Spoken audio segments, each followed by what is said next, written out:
আল্লাহ রাব্বুল আলামিন এই পৃথিবীতে মানুষ সৃষ্টির 2000 বছর আগে পৃথিবীতে জিনরা ছিল। জিনদের আচরণ ফেরেশতারা দেখেছে।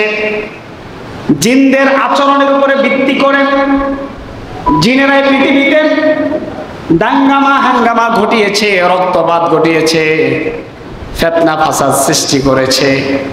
কোরআনুল কারীমের বিধান আল্লাহ রাব্বুল আলামিন শুধুমাত্র 2 শ্রেণীর উপরে দিয়েছেন। এক শ্রেণী হলো মানুষ, আরেক শ্রেণী হলো জিন। এক শ্রেণী মানুষ, আরেক শ্রেণী কারা? জিন। এই 2 শ্রেণীর হিসাব হবে, বাকি অন্যান্য প্রাণীর হিসাব হবে ঠিকই। হিসাবের পরে তাদেরকে আল্লাহ রাব্বুল আলামিন মাটি বানিয়ে মাটির সাথে মিশিয়ে দিবেন, কিন্তু মানুষ এবং জিনকে মাটি বানিয়ে মাটির সাথে মিশিয়ে দিবে না। এই পৃথিবীতে যারা কুফরি করে তারা জাহান্নামের আগুন দেখার পরে বলবে ইয়াকুলু ইয়া লাইতানি কুনতু তুরাবা। তারা আগুন দেখে বলবে আল্লাহ, এই আগুন আমাদেরকে স্পর্শ করার আগে আমরা যদি মাটি হয়ে যেতাম। সম্ভব হবে না। আল্লাহ তাআলা শুধু অন্যান্য সৃষ্টিকে বিচার করে মাটি বানিয়ে দিবেন, শেষ, ফিনিশ। মানুষ এবং জিন তারা শাস্তি ভোগ করবে, জাহান্নামের আগুনে জ্বলবে। কেউ চিরস্থায়ী জাহান্নাম থেকে কখনো বের হতে পারবে না, আবার কেউ কিছুদিন থাকবে, এরপরে বের হয়ে চলে আসবে। তো ফেরেশতারা বলল, আল্লাহ আপনি কি এই জমিনে এমন কিছু আবার পাঠাতে চান যারা রক্তপাত ঘটাবে, দাঙ্গামা হাঙ্গামা করবে, ফিতনা ফাসাদ তৈরি করবে, এমন কিছু পাঠাতে চান? আল্লাহ বললেন, ইন্নী আ'লামু মা লা তা'লামুন। আমার ফেরেশতারা, তোমরা আমি যেটা জানি সেটা জানো না। আল্লাহ কি জানেন? আল্লাহ জানতেন যে পৃথিবীর মানুষ যত অপরাধী করুক, দিন শেষে যারা আল্লাহকে বিশ্বাস করে তারা কপালটাকে মাটির সাথে লুটে আল্লাহকে বলবে সুবহানা রাব্বিয়াল আ'লা। আল্লাহ সবচেয়ে উঁচু, সবচেয়ে পবিত্র হলেন আমার রব। তিনি কে? আমরা রুকু সেজদাতে বলি কিনা? তাও মাথাটা ঝুঁকাইয়া বলি। রুকুতে গিয়ে বলি সুবহানা রাব্বিয়াল আযীম, বলি কিনা? সুবহানা রাব্বিয়াল আযীম। আমার রব তিনি পবিত্র, তিনি মহান। সেজদাতে গিয়ে বলি সুবহানা রাব্বিয়াল আ'লা। আমার রব তিনি পবিত্র, তিনি সুমহান, উচ্চতা সুমহান সম্মানের অধিকারী। আল্লাহ বলছেন এমনি ভাবে, ওয়াকাযালিকা বা'আসনা ফি কুল্লি উম্মাতির রাসূলা। এমনি ভাবে আমি জগৎবাসীর জন্য নবী রাসূল পাঠালাম। কি জন্য পাঠালাম? আনিয়াবুদুল্লাহা ওয়াজতানিবুত তাগুত। যাতে করে দুনিয়াবাসী মানুষগুলাকে, নবী রাসূলেরা যারা মুমিন থাকবে, মুত্তাকি থাকবে, ভালো মানুষ থাকবে, তারা যেন মানুষগুলাকে তাগুতের শক্তি থেকে আল্লাহর পথে ডেকে আনতে পারে। এজন্য আমি নবী রাসূল সৃষ্টি করেছি। সুবহানাল্লাহ। দেখবেন কোন বাবা, পরিবারের অভিভাবক, একজন বাবা কখনো চান না তার সন্তান ক্ষতিগ্রস্ত হয়ে যাক। চান কি চান না? সবাই একটু কথা বলবেন। বাবা যত খারাপ হোক, কিন্তু বাবা এটা চান না কখনো ছেলেটা খারাপ হোক, মেয়েটা খারাপ হয়ে যাক। চান কিনা? কোন বাবা মা এটা চান না। বরঞ্চ অনেক বাবা মা অনেক সময় আমাদের কাছে, বিভিন্ন আলেমদের কাছে গিয়ে বলে, হুজুর আমাদের জীবনটা তো শেষ হয়ে গেছে, বরবাদ হয়ে গেছে, আমার সন্তানের জন্য একটু দোয়া করবেন, আল্লাহ যেন আমার সন্তানটাকে একটু মানুষ করে। বলে কিনা? এজন্য বাবা খারাপ হলো, সন্তান খারাপ হোক, এটা চান না। এজন্য বাবা পরিবারের একজন অভিভাবক। আর বিশ্বনবী সাল্লাল্লাহু আলাইহি সাল্লাম তিনি হলেন তামাম জাহানের জন্য অভিভাবক। সুবহানাল্লাহ। তামাম জাহান, এই জগৎ, পরজগৎ, যত জগৎ আছে সমস্ত জগতের জন্য আল্লাহ তাআলা আল্লাহর নবীকে রহমত হিসেবে পাঠালেন। সুবহানাল্লাহ। আল্লাহ বলছেন, ওয়ামা আরসালনাকা ইল্লা রাহমাতাল লিল আলামিন। ও নবী, আমি আপনাকে শুধু পৃথিবী নয়, আলামিন বলা হয়েছে, জগৎ সমূহ বলা হয়েছে। জগৎ অসংখ্য জগৎ আছে। এই যে আমরা পৃথিবী যে দেখি, এই পৃথিবীতে অসংখ্য জগৎ রয়েছে। এই মহাশূন্যটা একটা জগৎ, আকাশ কয়েকটা জগৎ, প্রতিটা চন্দ্র একটা জগৎ, সূর্য একটা জগৎ, সূর্যের ভিতর আবার অসংখ্য জগৎ, চন্দ্রের ভিতর অসংখ্য জগৎ, প্রতিটা তারকা এক একটা জগৎ, তারকার ভিতরে হাজার হাজার জগৎ আল্লাহ তাআলা ঢুকিয়ে দিচ্ছেন। মাটির নিচে অসংখ্য জগৎ, মানুষ একটা জগৎ, মানুষের পেটের ভিতরে হাজারো জগৎ আছে, হাজারো প্রাণী আছে, প্রতিটা প্রাণীর পেটের ভিতরে এক একটা জগৎ আছে না নাই? কথা বলেন আছে না নাই? তাহলে আল্লাহ তাআলা বলছেন আমি হলাম জগৎ সমূহের প্রতিপালক। আমি জগৎ সমূহের কি? কথা বলেন আমি জগৎ সমূহের কি? প্রতিপালক। আল্লাহ বলছেন আলহামদুলিল্লাহি রাব্বিল আলামিন। সমস্ত প্রশংসা, সকল প্রশংসা ওই মালিকের জন্য যিনি জগৎ সমূহের প্রতিপালক। জগতের প্রতিপালক নয়, জগৎ সমূহ বলা হয়েছে। ঠিক আল্লাহ তাআলা বলছেন ওয়ামা আরসালনাকা ইল্লা রাহমাতাল লিল আলামিন। নবী আমি আপনাকে, আমি যেমন জগৎ সমূহের প্রতিপালক, আমি আল্লাহ আপনাকে জগৎ সমূহের জন্য রহমত হিসেবে পাঠিয়ে দিলেন। সুবহানাল্লাহ। সেই জগৎ সমূহের রহমতওয়ালা নবীর উম্মত আমরা আলহামদুলিল্লাহ। এজন্য আল্লাহ রাব্বুল আলামিন যুগে যুগে যত নবী রাসূল পাঠালেন, তাদের কাউকে কোনো পরিবারের জন্য, কাউকে গোত্রের জন্য, কাউকে বংশের জন্য, কাউকে এলাকার জন্য, কাউকে দেশের জন্য, কাউকে কয়েকটা দেশের জন্য, আর বিশ্ব নবীকে পাঠালেন আল্লাহ তাআলা জগৎ সমূহের জন্য। সুবহানাল্লাহ। এজন্য আল্লাহ তাআলা বলেছেন তিলকার রুসুলু ফাদ্দালনা বা'দাহুম আলা বা'দ মিনহুম মান কাল্লামাল্লাহু ওয়া রাফা'a বা'দাহুম দারাজাত ওয়া আতাইনা ঈসা ইবনা মারইয়ামাল বাইয়িনাতি ওয়া আইয়াদনাহু বিরূহিল কুদুস। আল্লাহ তাআলা বলছেন এমনি ভাবে আমি এক একজন নবীর উপরে এক একজন নবীকে মর্যাদা দান করেছি। সামাজিকভাবে আল্লাহ তাআলা এক একজন মানুষের উপর এক একজন মানুষকে মর্যাদা দান করেছেন। গত জুমাতে বলেছি আল্লাহ তাআলা নারীর উপরে পুরুষের মর্যাদা দান করেছেন, বলছি না? নারীর উপরে পুরুষের মর্যাদা দান করেছেন। এমনি ভাবে আল্লাহ তাআলা এক শ্রেণীর উপরে আরেক শ্রেণীর মর্যাদা দান করা মানে এটা নয় যাকে মর্যাদা দিয়েছে, যাকে তার চাইতে একটু নিচু রেখেছে তাকে অপমান করা, না না না। এটার মানে হলো আপনাকে মর্যাদা দিয়ে আল্লাহ তাআলা পরীক্ষা করেছেন আপনার নিচে যারা আছে আপনি তাদের প্রতি কেমন আচরণ করেছেন। এটা আল্লাহ তাআলা পরীক্ষার জন্য পাঠিয়েছেন।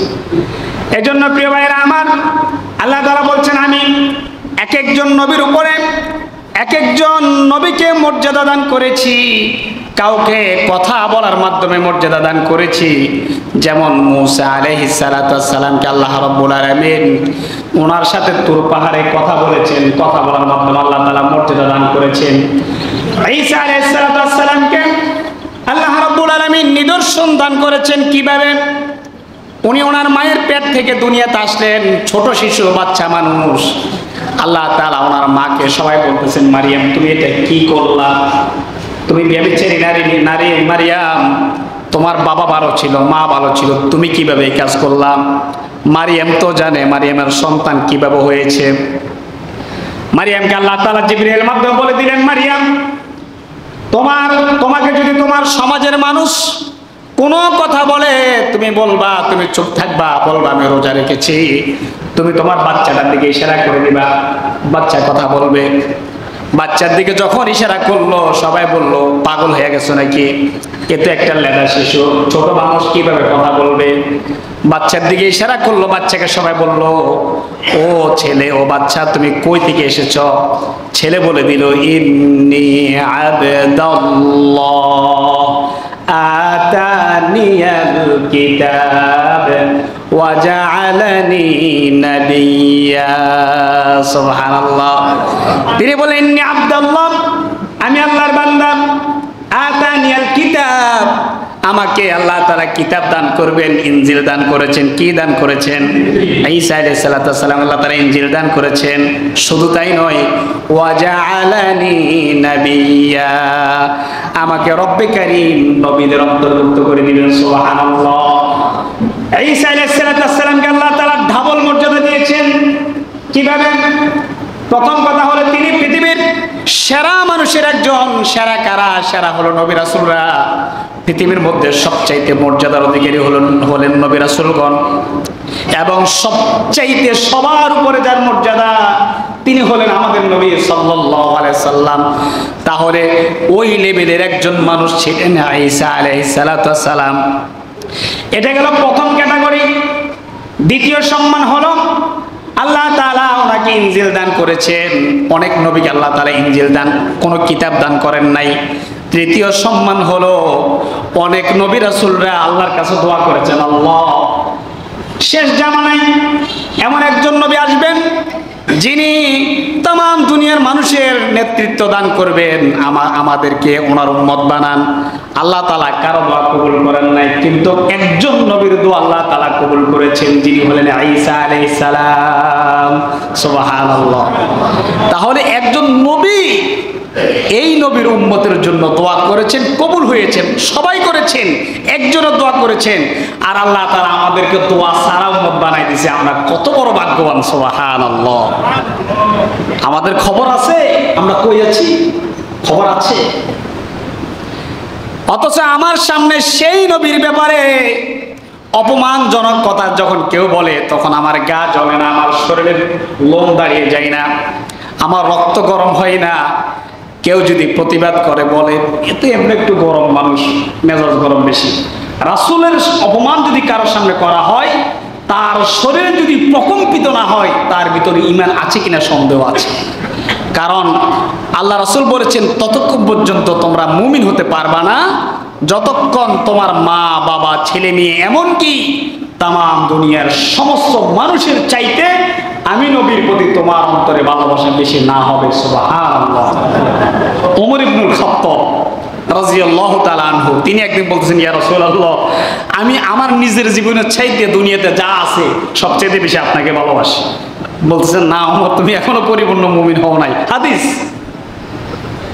এই কথা বলতে দেরি হয়েছে। ওমর বললেন, ইয়া রাসূলুল্লাহ, আমি আমার জীবন, আমার মা বাবা ছেলে মেয়ে এমনকি তামাম দুনিয়ার যত কিছু আছে সবকিছুর চাইতে আপনি নবীকে বেশি ভালোবাসি। সুবহানাল্লাহ।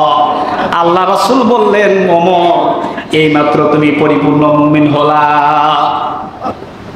অথচ আমার দলের লোকেরা নবীর বিরুদ্ধে কথা বলে, মাঠে নামলে বলে, আবার মামলাও দেন আপনারা। অনেকে দেয় না? অসংখ্য আলেমদেরকে মূর্তি পূজার নামে, মূর্তি ভাঙার নামে মিথ্যা মামলা দিচ্ছে কি দেয় নাই? আমাদের অনেক বন্ধু বান্ধব এই যে মিডিয়াওয়ালা জেল খেটেছে, এখনো মামলা হবে নাই। আল্লাহ যেন বাংলার জমিনে কোনো ক্ষমতাশীল দ্বারা আর কখনো কোনো নিরপরাধ মানুষকে এইভাবে লাঞ্ছিত না করে। সকলে বলে আমিন। সত্যের পক্ষে থাকবেন, দলের হোক বিদলের হোক। আল্লাহ আপনাকে আপনার মর্যাদা বাড়িয়ে দিবে, মর্যাদা বাড়িয়ে দিবে, যে দলেরই হোক। সত্য যে বলবে, হক যে বলবে, আমি তার সাথে আছি। আমি কার সাথে আছি? হকের সাথে। কার সাথে? হকের সাথে। যেই হোক, আমার শত্রু সত্য বলেছে, হ্যাঁ এটা সত্য, হোক আমার শত্রু। আল্লাহ আমাদেরকে তৌফিক দান করুন, পড়ে আমিন। প্রিয় ভাইরা আমার, শুধু তাই নয়, আল্লাহ রাব্বুল আলামিন আলেমে আরওয়াতে সকল নবীদেরকে আল্লাহ তাআলা এক করলেন। বিশ্ব নবীর জন্মের আগের কিছু কথা আমরা বলতেছি। জন্মের আগে তিনি এখনো পৃথিবীতে আসেন নাই, এখনো ওনাকে পৃথিবীতে দেওয়া হয় নাই। জন্মের আগে নয়, সকল সৃষ্টির আগে আল্লাহ তাআলা রূহ তৈরি করেছেন। সকল রূহ তৈরি করার পরে সেখানে মুমিনদের রূহ বাছাই করা হয়েছে, নবী রাসূলদের রূহ বাছাই করা হয়েছে। সেখানে সমস্ত নবী রাসূলদেরকে আল্লাহ তাআলা এক করেছেন। এক করে আল্লাহ তাআলা একটা অঙ্গীকারনামা নিয়েছেন। সেটা হলো আল্লাহ তাআলা বলছেন, ওয়া ইয আখাযাল্লাহু মিসাকান নাবিয়্যিনা লামা আতাইতুকুম মিন কিতাবিন ওয়া হিকমাতিন সুম্মা জাআকুম রাসূলুম রাসূলুম মুসাদ্দিকুল লিমা মাআকুম লাতুমিনুন্না বিহি ওয়া লাতানসুরুন্নাহু ক্বালা আআকরারতুম ওয়া আখাযতুম আলা যালিকুম ইসরি।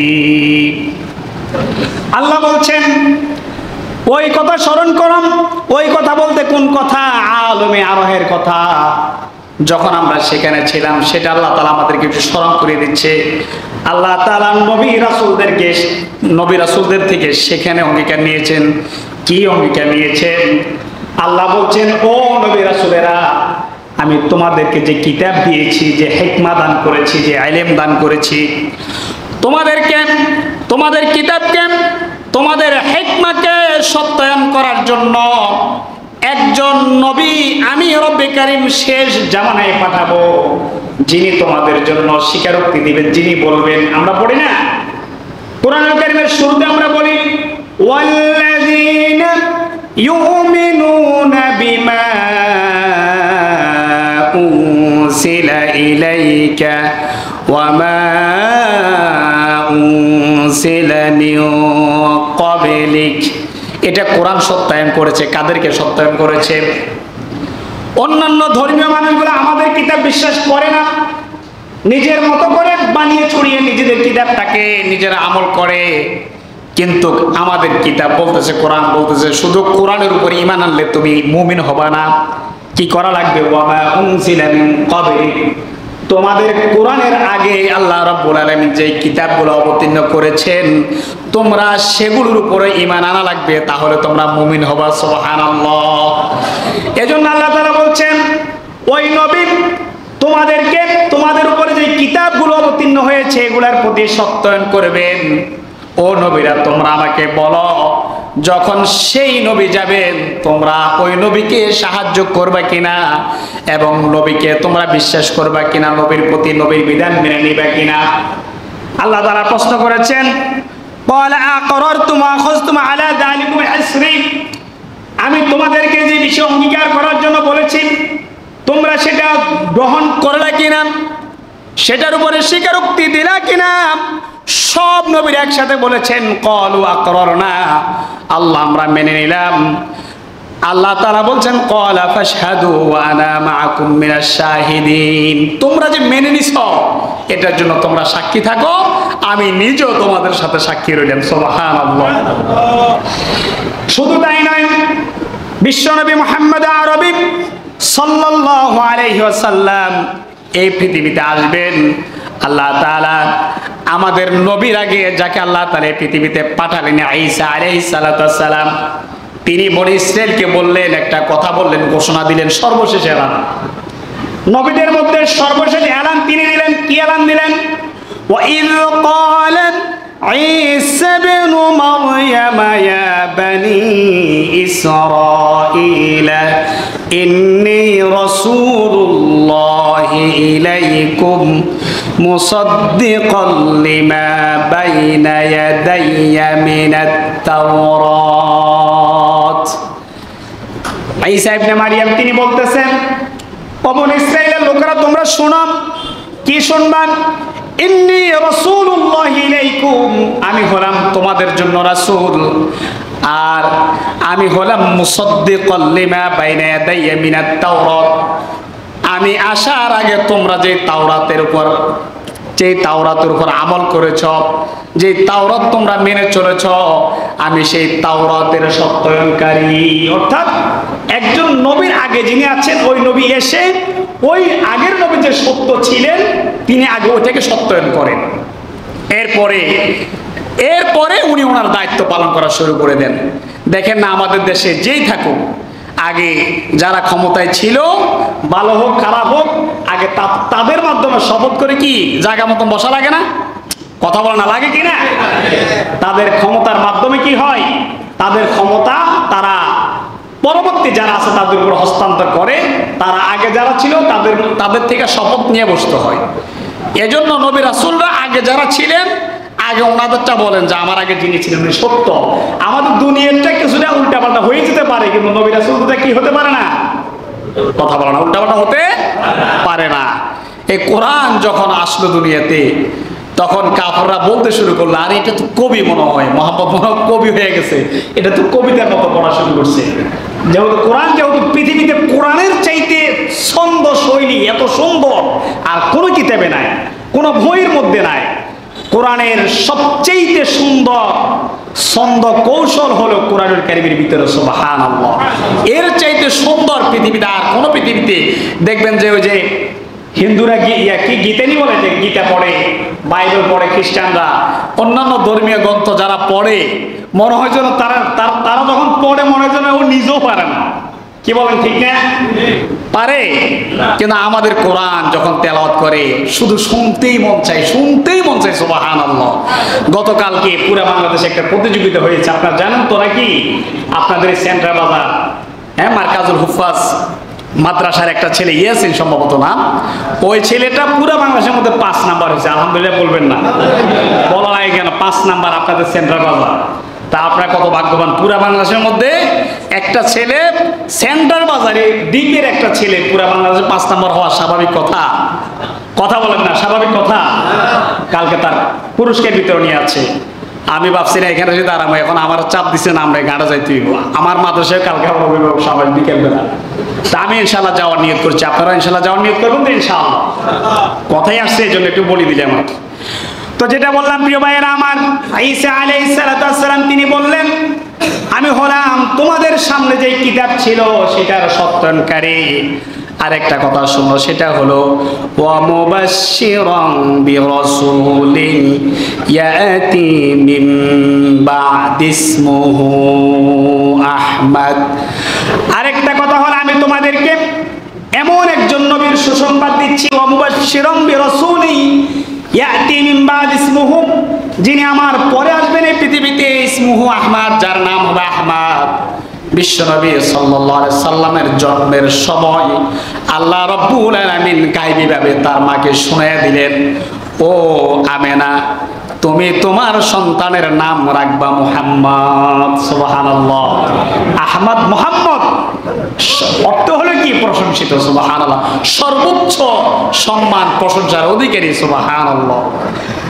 এরপর আল্লাহ বলছেন, ফালাম্মা জাআহুম বিল বায়িনাতি, তিনি যখন তার সমস্ত নিদর্শনগুলো নিয়ে দুনিয়াতে আসলেন, কাফেরেরা বলতে শুরু করলো, ক্বালু হাযা সিহরুম মুবিন, এটা তো একটা প্রকাশ্য জাদু। যা শুরু করছে মুহাম্মদ, এগুলো তো জাদু ছাড়া আর কিছুই নয়। এজন্য প্রিয় ভাইরা, আমরা সর্বশেষ রাসূলের জন্মের আগে একটা ঘটনা বলে আজকে আমাদের আলোচনা শেষ করে দিচ্ছি। সেটা হলো বিশ্বনবী সাল্লাল্লাহু আলাইহি ওয়াসাল্লাম পৃথিবীতে আসবেন, এটা হলো সবচেয়ে আশ্চর্যজনক ঘটনা। সূরা ফিল আপনারা শুনছেন না? সূরা ফিল পারেন? আলাম তারা পারেননি? ফিল তো অনেকে বুঝেন, আলাম তারা পারেন? আমার সাথে একবার পড়েন, আলাম তারা কাইফা ফাআলা রাব্বুকা বিআসহাবিল ফিল আলাম ইয়াজআল কাইদাহুম ফি তাদলিল ওয়া আরসালা আলাইহিম তায়রান আবাবিলা তারমিহিম বিহিজারাতিন মিন সিজ্জিল ফাজআলাহুম কাআসফিন মাকুল। সূরা ফিলের ঘটনা। হাবশার একজন গভর্নর, যার নাম হলো আব্রাহা। আব্রাহা চেয়েছিল মুসলমানরা কাবা ঘরের মধ্যে এত সুন্দর করে তাওয়াফ করে। আব্রাহা ছিল খ্রিস্টান ধর্মের অবলম্বী, খ্রিস্টান ধর্ম অবলম্বী। আব্রাহা সে চিন্তা করল, মুসলমানদের এই কাবাকে ছোট করে কিভাবে মুসলমানদেরকে কাবা থেকে মুখ ফিরিয়ে নেওয়া যায়, সে সিদ্ধান্ত সে নিল। সে বিশাল মন খুলে একটা গির্জা তৈরি করলো, যার গঠন শৈলী তৈরি করলো কাবার মতো করে। সে তার ইচ্ছা মতো রাষ্ট্রীয় সম্পদ ব্যয় করে কাবা তৈরি করলো, ডুপ্লিকেট কাবা। মানুষদেরকে আহ্বান করতে শুরু করলো, তোমরা কাবাতে কেন যাও? ওটার চাইতে আমি যেটা তৈরি করছি এটা হলো সবচাইতে সুন্দর, তোমরা এখানে আসো। কোরাইশদের মধ্যে কিছু যুবক তারা রাগান্বিত হয়ে সেটার ভিতরে গিয়ে পায়খানা করে দিচ্ছে। কি করে দিছে? পায়খানা করে দিছে ওরা রেগে, বেটা তুই আমাদের কাবার সারা পৃথিবীতে শুরু থেকে পর্যন্ত এই কাবা, তুই এখন আমাদের এটা বিকৃতি করলি, আছে না দাপটের উপর দাপট আছে না? এবার সে রেগে ফেটে ফুফু উঠল। সে কি করলো? চ্যালেঞ্জ মোকাবেলা করলো, যেইভাবে হোক আমি মুসলমানদের কাবাকে ধ্বংস করে দিব। মনে রাখবেন, আল্লাহ রাব্বুল আলামিন যেটা রাখবেন পৃথিবীর কোন শক্তি সেটা শেষ করতে পারবে না। পারবে? পারবে না। আল্লাহ বলছেন না, ইউরিদুন লিইউতফিউ নূরাল্লাহি বিআফওয়াহিহিম ওয়াল্লাহু মুতিম্মু নূরিহি ওয়ালাউ কারিহাল কাফিরুন। অন্য জায়গায় আসছে ওয়ালাউ কারিহাল মুশরিকুন। পুরোটা একই, দুই জায়গায়, শুধু এক জায়গায় কাফের বলছে, এক জায়গায় মুশরিক বলছে। কাফেররা চায় আল্লাহর দ্বীনের আলো নিভিয়ে দিতে, কিন্তু আল্লাহ তার আলোকে প্রজ্বলিত করে দিবেন, এটা কাফের মুশরিকদের কাছে যতই খারাপ লাগে। সুবহানাল্লাহ। আবরাহা সিদ্ধান্ত নিল ৬০,০০০ অশ্বারোহী সৈন্যবাহিনী নিয়ে তৈরি হলো, চলে আসলো। এটা হলো বিশ্বনবীর জন্মের 50 থেকে 55 দিন আগের ঘটনা। কেউ বলেছেন ওই দিনের ঘটনা, জন্মের দিনের ঘটনা, তবে সবচেয়ে প্রসিদ্ধ হলো 50 থেকে 55 দিন আগের ঘটনা। আবরাহা রওনা হলো। কুরাইশরা তো কাবা প্রাণের চাইতে বেশি ভালোবাসত, আল্লাহকে মানত না, মূর্তি পূজা করত। কাবার ভিতরে মূর্তি ছিল 360টা, কিন্তু কাবাকে জীবনের চাইতে বেশি মহব্বত করত। জীবন চলে যাবে, কাবাকে কিছু হতে দিবে না, সিদ্ধান্ত তারাও নিল। ওই দিক থেকে আসতেছে, আসার পথে বাধা দিতে শুরু করলো, তারা বাধা দিচ্ছে। কাবার তখন মুতাল্লি ছিল আব্দুল মুত্তালিব, বিশ্বনবী মুহাম্মদ রাসূলুল্লাহ সাল্লাল্লাহু আলাইহি সাল্লামের তিনি ছিলেন দাদা। তার 200 উট আবরাহা জব্দ করে ফেলেছেন। আব্দুল মুত্তালিব সকলকে ডাকলেন, বললেন, শোনো তোমরা এদিকে আসো, আমরা লড়াই করব না। আবরাহা যদি পারেন, আবরাহা কাবাঘর ধ্বংস করে দেখ, কারণ এই কাবার মালিক হলেন আল্লাহ। কাবার মালিক কে? সবাই বলেন, কাবার মালিক কে? এই কাবার মালিক যিনি, আমরা তার উপরে ছেড়ে দিব। আবরাহার কাছে আব্দুল মুত্তালিব গেল, গিয়ে বলল, আমি বাইতুল্লাহর মোতাওয়াল্লি, আমি তোমার কাছে আসছি। আমার যে 200 উট তুমি বন্দী করেছ, আমার উটগুলা তুমি দিয়ে দাও। আবরাহা প্রশ্ন করলো, আব্দুল মুত্তালিব, তোমার কি উটের মায়া বেশি হয়ে গেছে না কাবার মায়া বেশি হয়ে গেছে? আব্দুল মুত্তালিব বললেন, আবরাহা, তুমি যে 200 উট জব্দ করেছ, ওই 200 উটের মালিক হলাম আমি আব্দুল মুত্তালিব। আর তুমি যেটা ধ্বংস করার জন্য এসেছ, সেটার মালিক হলেন রব্বুল আলামিন। সুবহানাল্লাহ। তুমি আমার মালিকানা দিন, উটগুলো আমারে দিয়ে দাও। আর কাবার মালিক যিনি, কাবা তিনি রক্ষা করবেন। সুবহানাল্লাহ। আব্দুল মুত্তালিব তার উটগুলো নিয়ে চলে আসলেন। এবার আমরা তো খুশি, খাইছে না, এবার তো একদম ফ্রি, সব শেষ করে দিব। অগ্রসর হতে শুরু করলাম। আল্লাহ তাআলা একটু পরে যখন আব্দুল মুত্তালিব তার উটগুলো নিয়ে সরে গেলেন, আল্লাহ রাব্বুল আলামিন ছোট ছোট কিছু পাখি দ্বারা যাকে যাকে অনেকগুলা ছোট ছোট গোড়া গোড়া পাথর দ্বারা তাদের উপরে নিক্ষেপ করতে শুরু করলেন। আর রাসূলের জন্মের পরে আল্লাহ তাআলা তামাম দুনিয়াবাসীকে সে আবরাহার ঘটনা জানায় সূরা ফিল নাজিল করলেন। আলাম তারা কাইফা ফাআলা রাব্বুকা বিআসহাবিল ফিল। ও নবীজি, আলাম তারা, আপনি কি দেখেন নাই? তারা মানে দেখা, ঘটনা ঘটছে রাসূলের জন্মের আগে, দেখবে কিভাবে? অর্থাৎ তারা শব্দটা আল্লাহ তাআলা এই জন্য দিয়েছেন, আমরা আমাদের মুক্তিযুদ্ধ দেখেছি কিনা? কথা বলেন, দেখেছি? দেখি নাই? শুনেছি। এখানে হয়তো 10 জন 20 জন যারা মুক্তিযুদ্ধ করেছে তারা দেখছে, যারা 71-এর পরে জন্মগ্রহণ করেছে আমরা কেউ দেখি নাই, দেখেছি কিনা? কিন্তু মুক্তিযুদ্ধটা, 71-এর যুদ্ধটা এমন ছিল যেটা এত প্রসিদ্ধ ছিল, আমরা দেখি নাই, তবে শুনেছি, এমন ভাবে শুনেছি যেন আমরা দেখেছি, দেখার মতো শুনেছি, ঠিক না? এজন্য কাবা ঘর ধ্বংস করতে আসছে। পৃথিবীর বিখ্যাত একটা ঘটনা, আব্রাহার সৈন্য 60,000 সৈন্যবাহিনীকে আল্লাহ তাআলা ছোট ছোট পাখি দ্বারা ধ্বংস করে দিয়েছেন। এটা পৃথিবীর মধ্যে এত বিখ্যাত ঘটনা, এজন্য আল্লাহ তাআলা এমন ভাবে বলেছেন, এমন ভাবে জানাই দিয়েছেন যেন তিনি দেখেছেন। সুবহানাল্লাহ। এজন্য আল্লাহ বলেছেন, আলাম তারা কাইফা ফাআলা রাব্বুকা বিআসহাবিল ফিল। নবী, আপনি কি দেখেন নাই আপনার রব হাতিওয়ালাদের সাথে কি আচরণ করেছেন? আলাম ইয়াজআল কাইদাহুম ফি তাদলিল। তারা যে কৌশল করেছেন, আপনার রব তাদের কৌশল নস্যাৎ করে দিয়েছেন। সুবহানাল্লাহ। তাদের স্বপ্ন ছিল কাবা শেষ করে দিবে, কিন্তু নিজেরাই শেষ হয়ে গেছে। সুবহানাল্লাহ। ওয়া আরসালা আলাইহিম তায়রান আবাবিল। আল্লাহ তাআলা তাদের উপরে যাকে যাকে পাখি পাঠাইছে। অনেকে বলে আবাবিল পাখি, আবাবিল পাখি নয়, আবাবিল মানে ঝাঁকে ঝাঁকে। আবাবিল মানে কি? তৈরুন মাই পাখি। অনেকে বলে আবাবিল পাখি পাঠাইছে, আবাবিল পাখি নয়, ছোট পাখি। কি পাখি? আবাবিল মানে ঝাঁকে ঝাঁকে। ওয়ারসালা আলাইহিম তায়রান আবাবিল। আল্লাহ তাআলা যাকে যাকে তাদের উপরে পাখি নিক্ষেপ করলেন। তারমিহিম বিহিজারাতিন মিন সিজিল ফাজআলাহুম কাসফিন মাকুল। তারমিহিম, তারা এমন ভাবে নিক্ষেপ করছে, বিহিজারাতিন মিন সিজিল, শুকনো পাকা ছোট ছোট পাথর তারা নিক্ষেপ করতেছিল। ফলে কি হয়েছে? ফাজআলাহুম কাসফিন মাকুল, চিবানো বুশির মতো হয়ে গেছে। সুবহানাল্লাহ। আল্লাহ শেষ করে দিয়েছে তাদেরকে। এখন বুশি কাকে বলে? মাকুল মানে হলো এমন বুশি যেটা সার্বক্ষণিক চাবায়া চাবায় একদম শেষ করে ফেলে। যেমন উট, গরু, এরা দেখবেন সবসময় চাবায় না? চাবাই কিনা? এরা চাবাইলে মুখের ভিতরে একটা বুশি তৈরি হয় না? দেখবেন ওই বুশির মতো। তাদের প্রত্যেককে আল্লাহ তাআলা এভাবে পাখির তাফসীরের মধ্যে আসছে যে এক একটা পাথর ছোট হলে কি হবে? বুলেটের মতো একদিক দিয়ে ঢুকেছে, অপর দিক দিয়ে বের হয়ে গেছে। সুবহানাল্লাহ।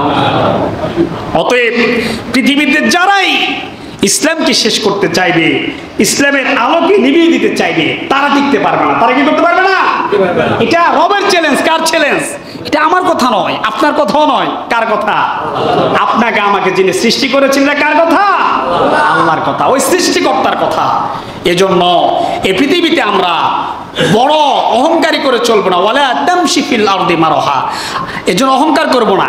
এজন্য আমরা ইনশাআল্লাহ রাসূলের জন্মের আগের কথাগুলো বলেছি। আগামী জুমাতে ইনশাআল্লাহ আমরা রাসূলের জন্ম এবং জন্মের পরবর্তী সময় ধারাবাহিক ইনশাআল্লাহ আলোচনা চলবে।